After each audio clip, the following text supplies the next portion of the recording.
Il y a quelque temps, j'avais sorti un épisode qui présentait un modèle concret de démocratie directe. Et encore plus récemment, je vous ai sorti un autre épisode où je vous ai proposé un pluralisme des médias entièrement revisité. Je vous propose donc de partir une troisième fois dans le monde idéal de Gwen. Aujourd'hui, on parle de démocratie au travail.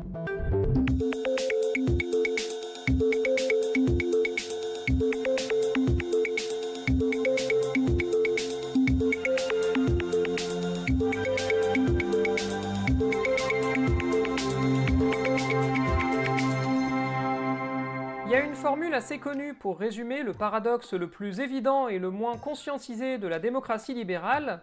La démocratie s'arrête aux portes de l'entreprise. Le monde de l'entreprise, et plus largement le monde du travail, c'est peut-être le lieu qui s'est le moins démocratisé au cours des dernières décennies. Même si des modes de gestion alternatifs se sont développés et existent bel et bien, le principal mode de gestion d'une entreprise aujourd'hui, c'est l'autoritarisme. C'est d'ailleurs marrant que ce qui nous fasse bondir quand on parle d'un parti politique nous fait beaucoup moins bondir quand il s'agit d'une boîte. Alors qu'une boîte emploie vachement plus de monde et a vachement plus d'influence dans la vie d'une personne qu'un parti politique. Pourtant, un parti politique géré de manière autoritaire, avec une direction centralisée et restreinte qui prend toutes les décisions, c'est généralement très mal vu. Alors qu'une entreprise gérée exactement de la même manière et où le seul contre-pouvoir c'est d'avoir plus de fric que les autres actionnaires, c'est considéré comme plutôt normal. C'est l'une des principales raisons pour lesquelles, quand une personne vient affirmer que la France est une démocratie, c'est très relatif quand même, parce que quand t'es au boulot, la démocratie, la plupart du temps, t'en vois pas la couleur. Et ce d'autant plus que pour la plupart d'entre nous qui travaillons, en fait, le choix, on l'a rarement. Quand il s'agit de manger et de payer le loyer, on est bien obligé de composer avec une direction autoritaire la plupart du temps.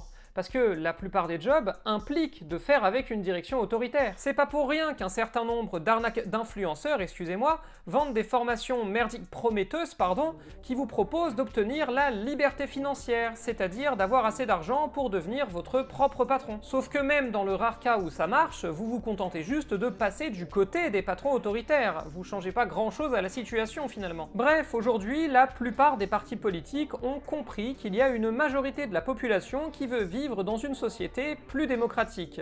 Et il propose donc un certain nombre de solutions, plus ou moins réalistes et plus ou moins démagogiques, pour y parvenir. Mais tu peux démocratiser le régime autant que tu veux, tu peux créer des référendums citoyens, des assemblées populaires, des constituantes.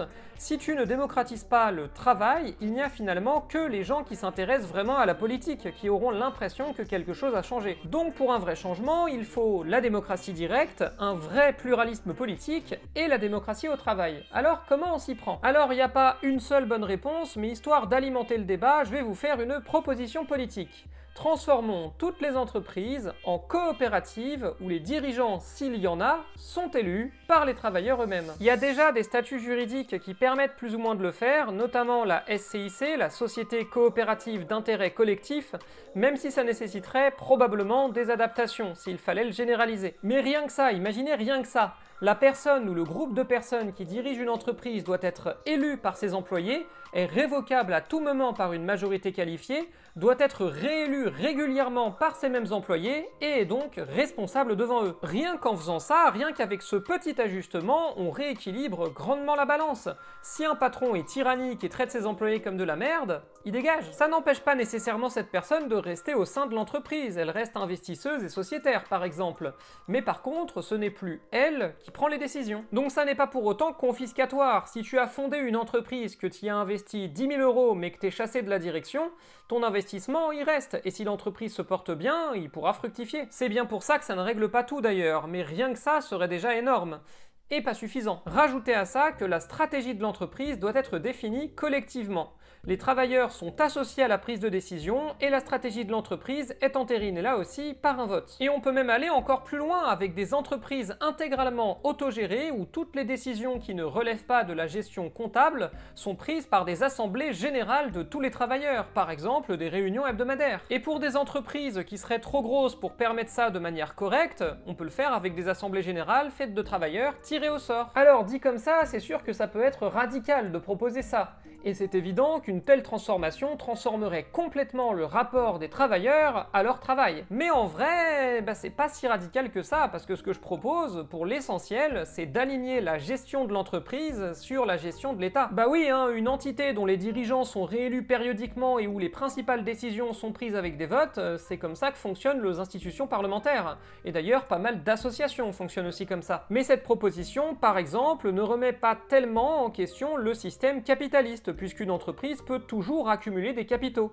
Et même si ces capitaux sont redistribués entre les travailleurs et sociétaires, ils ne sont pas pour autant socialisés. Et maintenant qu'on a dit tout ça, quelles sont les propositions des partis politiques en la matière? Eh on va pas se mentir, on est quand même assez loin de ça. Bon, du côté des partis de droite, vous vous doutez bien que c'est même pas la peine d'y penser, mais même du côté des partis de gauche, on se borne généralement à réclamer un peu plus de participation des travailleurs à leurs entreprises. Les écologistes, par exemple, proposent d'instaurer un droit des travailleurs à posséder un tiers des postes dans les conseils d'administration et d'être associés à la définition des objectifs, et ils veulent renforcer les pouvoirs des syndicats. Du côté de la France insoumise, ça se rapproche un peu, on donne plus de pouvoir aux comités d'entreprise qui peuvent s'opposer à un plan de licenciement, et on crée un droit au vote de défiance à l'égard des dirigeants d'une entreprise ou des projets stratégiques, on augmente à au moins un tiers la représentation des salariés dans les instances de direction, tout en y associant aussi des associations et des consommateurs.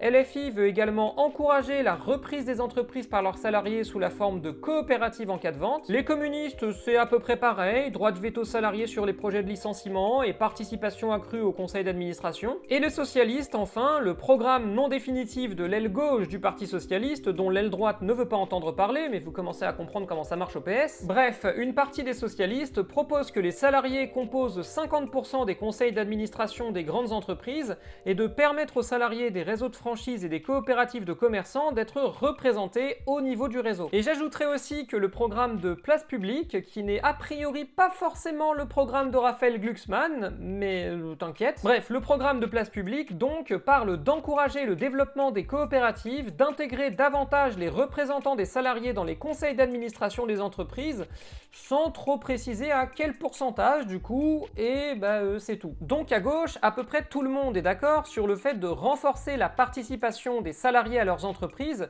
voire de leur donner un pouvoir un peu plus décisif dans les prises de décision. Mais finalement, aucun d'entre eux ne remet frontalement en question le modèle de l'entreprise, le modèle autoritaire de l'entreprise. Alors, ça reste quand même un pas en avant, et on note quand même que le fait de donner aux salariés davantage de pouvoir dans la gestion d'une entreprise a fait son chemin dans tous les partis qui se revendiquent de la gauche. Mais on notera aussi qu'aucun parti de gauche électoraliste n'arrive à proposer une solution de long terme au problème de l'autoritarisme en entreprise. Donc, il y a déjà un bout de chemin qui a été fait, encore faut-il gagner l'élection pour le mettre en place, mais ça vaudrait quand même le coup d'élargir encore un peu la fenêtre d'Overton dans cette direction.